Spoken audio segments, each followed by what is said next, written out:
Shalom party people, welcome to the 12th C. I wanted to do this video and show you guys how I weave my tzitzits, because some people are kind of curious how these get made and all that good stuff. I'm not saying that the way that I'm doing this is the only way that you got to do it, or necessarily even the right way. There's not a whole lot in scripture on how to make tzitzits.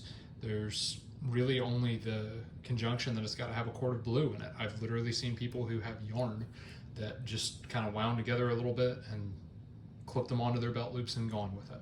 So if you're curious, getting into 40 seconds into this video and going, hey, 12C, what in the world are you talking about tzitzits?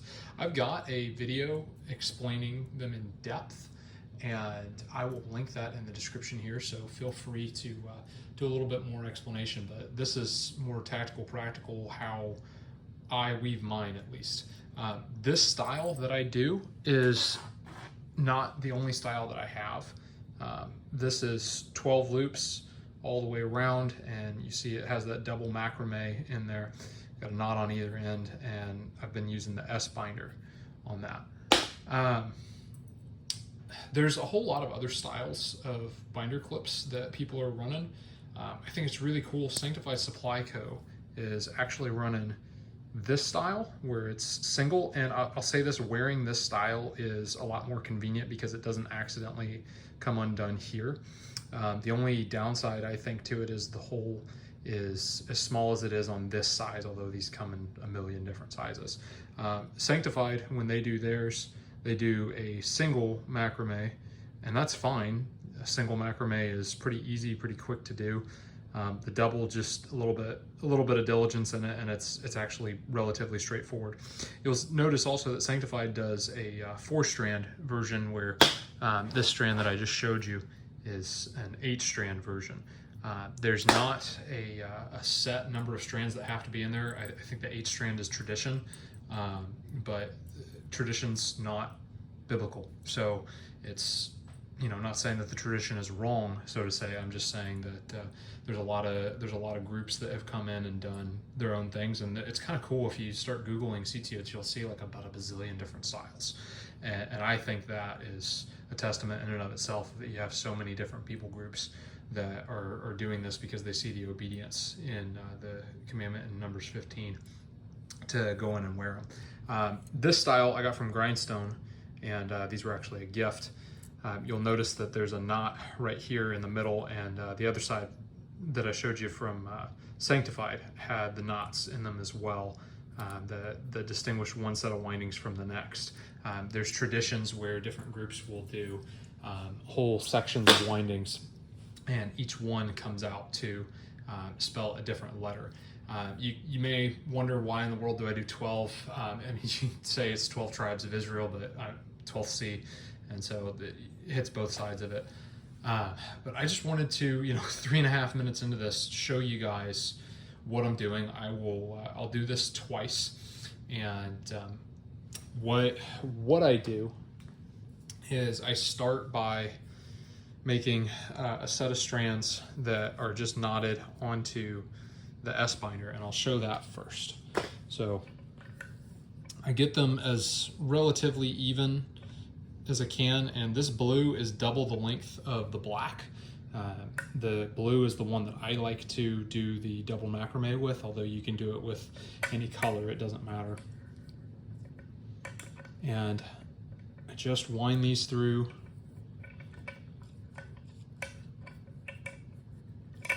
Just like that. Here, let me take this off and show you a very loose knot. Nothing special, just chase the rabbit around the tree and into the rabbit hole, and you're good to go. And then I take the individual strands and I pull against the knot that has formed. And I do this a couple of times just to tighten everything up.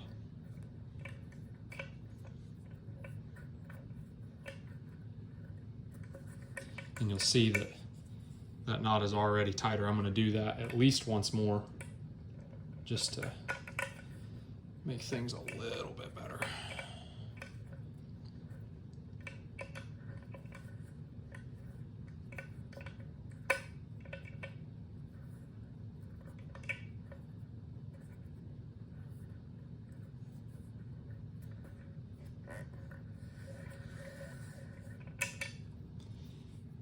notice that is just a little bit tighter. You can actually roll those down a little bit and still gain some swing out of that. I like the shorter style of seats oats. I just think that fits my lifestyle a little bit. It's not that I don't want them to be long. It's not that I don't want them to, you know, sway and all that Hebrew IFF.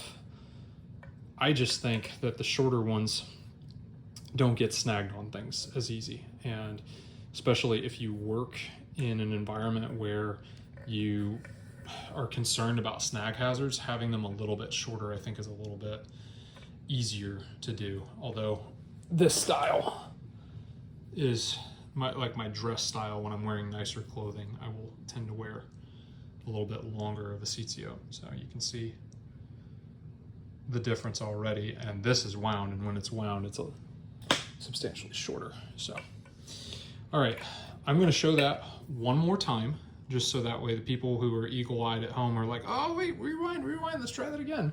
Got a whole stack of them right there. If you were wondering what style of paracord I'm using, this is the number 95. You can pick it up at Hobby Lobby. That's the blue one if you are wanting the part number. But made in the USA paracord, cool stuff. These little S-binder clips are off of Jeff Bezos' 87 millionth yacht by now, who knows. But just even these up a little bit. And they don't need to be exact because the ends are going to be cut and burned. But let me take this blue one and even it out a little bit off camera. There we go. All right, take my finger, wrap, and I go through.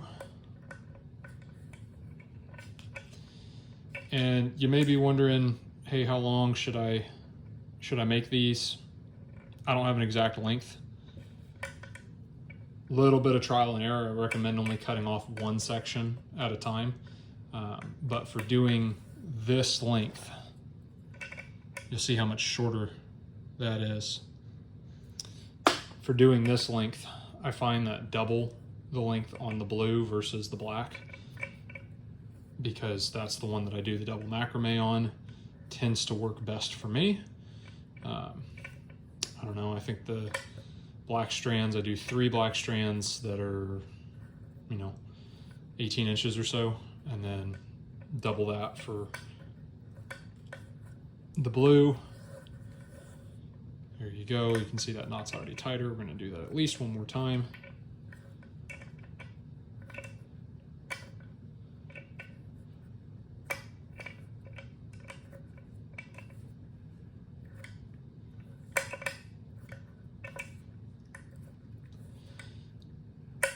See, that knot's a lot tighter. So that is the first step, and what I like to do is get a whole set of them with that first knot ready to go. Makes life substantially easier.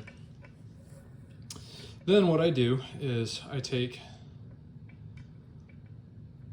my 2 blues and I start making my double macrame. You can do them on top, you can do them on bottom, you can run them through, it really doesn't matter. But there's my 2 blues. I want one on one side and one on the other. That's what matters.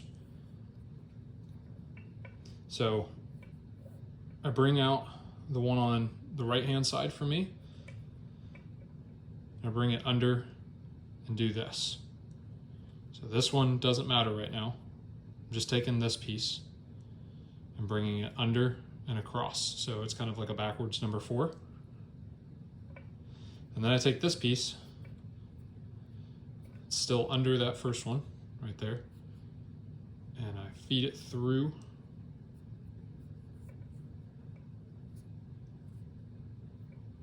It'd be nice if I could make a clean picture of this. The end goal of what you want is, it's kind of making a figure 8 encompassing your other strands. And if you think about it kind of like crossing your arms across your chest, where they go through and under just like that, you tighten it up. And don't worry, you will get to see that several times. So I take the one on my right, come across, go over that one, and I feed this one through. Pull, pull, pull. There's another one. Snug it up. It's 2. There's 3.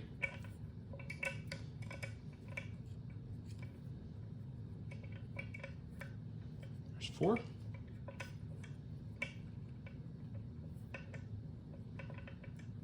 There's 5. You'll notice as you do this, it gets a little loose. You just kind of push it up a little bit. And it will also start to spiral on you. So you get that double helix DNA shape that starts coming out of it. So go under my strands, over my extra, pull my extra through the hole that was created. So under my strands, over my extra one, bring my extra one over the strands and into the hole that was created, and boom. Go under, over, over, in. There it is. Under, over, over, in. And because I have lost count, take a look real quick. So you count your strands because they're a little bit easier. We've got 1, 2, 3, 4, 5, 6, 7, 8, 9, 10. So I need 2 more. This will be really easy to do.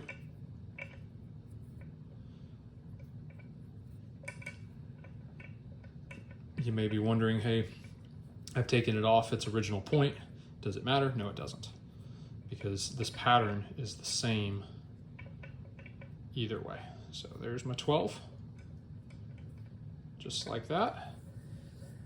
And you'll see those blue strands have already started to shorten up quite a bit. Then what you do, just kind of snug it just a hair. And then the exact same thing we did at the beginning, we do this time. If I don't lose my S-binder, come across, feed it through, and the longer you're making your Tzitzits with the more dangle you have, the easier this is. This makes it a little bit difficult that I run the short ones. I have discovered over the years that making these just a hair longer on that excess fringe, yeah, I lose a little bit, but we're talking for, this is 2 packs of paracord that I picked up for $7. The S binders I bought in a pack of 40 for, I don't know, 10, 15 bucks. And turning out that whole pack of S binders, I think takes like 10 packs of paracord. So you walk away with quite a few Tzitzits for only, you know, a $20 investment, maybe a $30 investment, because you will lose these, they will break, it happens. You'll give them away as gifts, all that good stuff. But I found that if you run them a little bit long, even though you got a little bit of waste on the cords at the end, I think tying them becomes infinitely easier, because if you try and get these to the exact length you want them before you ever start tying things, it just complicates things, because you'll see the excess that's on there versus a finished product one that I've cut and seared the ends, and I've actually been wearing these a little bit long, and so sometimes that core starts coming through and you just burn it and go. Some people actually pull those cords out just to make this a little bit thinner, pull the cores of the paracord out. I don't really necessarily see the point in having to do that, but I know people who do, and it just makes their life a little bit easier. You may decide to do that, and that's fine. But there is one finished product. I will show you one more time. because some people have to see it again and don't want to have to rewind, and that's okay. So take my 2 strands, and it really doesn't matter, just for pull them out. You can go through, you can go under, you can go over it. It really doesn't matter if they kind of sink in and you run it out this way. Like it really doesn't matter. I just don't want it to bind, because I'm gonna look at it and I'm like, oh, that's a little crooked. Doesn't matter. But feed that through.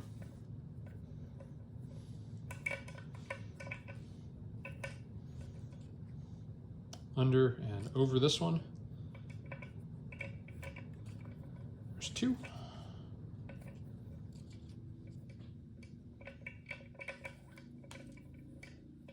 There's 3.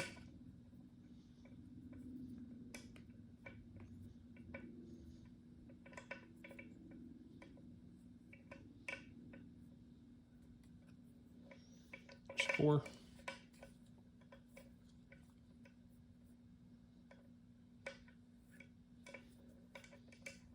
There's 5. That happens sometimes. You just snug it a little bit.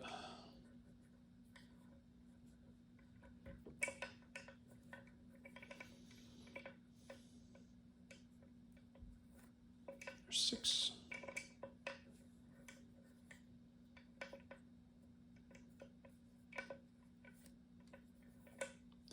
There's 7.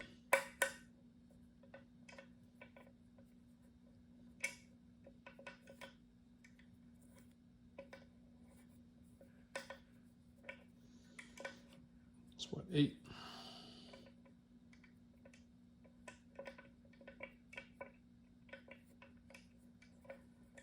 There's 9.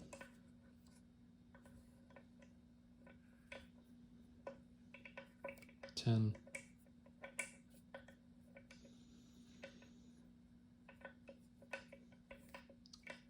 11. And here's that last one I'll give you.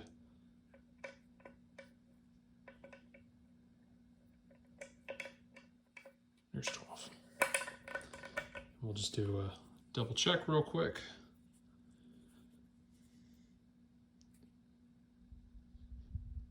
One, 2, 3, 4, 5, 6, 7, 8, 9, 10, 11, 12. All right, and it naturally will twist, and you can actually twist it more if you want to. It really doesn't matter, but that double macrame likes to double helix. Looks like DNA.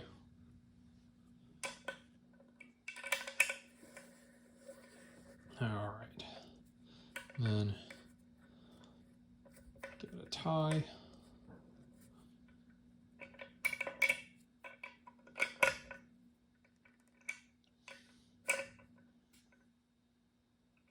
We'll pull through.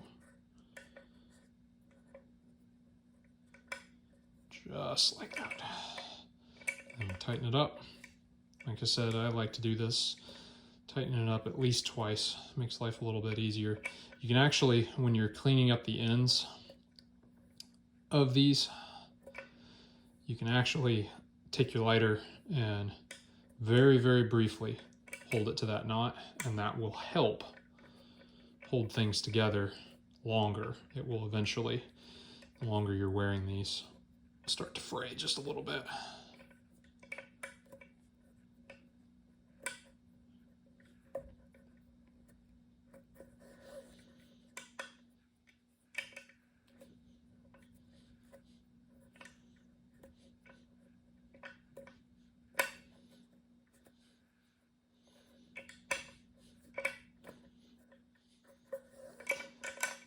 And there you go. That is set. All you got to do now is you take your scissors and just cut them. You can go even. I know some people who purposely leave the blue longer, and a lot of that's just tradition, just how you go. But clip them and then take a lighter and very, very briefly single out the ends and scorch the ends so that way they're all together. and you can really clean them up if you want and like kind of press on it. I wouldn't use your fingers. I would use the lighter and whatever hard surfaces nearby that you don't care about getting a little bit of paracord material on. And then with that S-binder, it just clips onto a belt loop and it's good to go. There you go, guys. Thank you so much for dealing with the last 20.5 minutes on a decent little tutorial for how I make my sets of CTOs. Let me hear down in the comments if you're making them yourself or if you're purchasing them. There's some really good reputable dealers who have them. Grindstone sells them at cost, I believe, and they just donate straight that money to Grindstone and Caleb House. I know that. And then Sanctified Supply Co does them, but there's a whole bunch of groups that sell them at what I think are reasonable costs for the man hours that I've noticed it takes me to make them. I do like to make them for myself. I take the scripture on that where it says make for yourselves tassels and put them on the four corners of your garment. I take the make for yourselves as, you know, you're supposed to have some level of hand in making them. I think it just kind of has the, I guess the connotation of you remembering and doing that much further, that you have the hand in making it yourself, although I may be reading more into that than necessarily exists. But yeah, tell me down in the comments if you make them yourself or if you get them from somewhere or where you get them from. Tell me what style you're making yours in or purchasing yours in, because there's a bazillion different ways on there. This video is not necessarily going deep into CTOs and the scripture behind it and the reasons why we wear them behind that. I have a whole separate video on that, which will be included in the description of this. Go do hard things.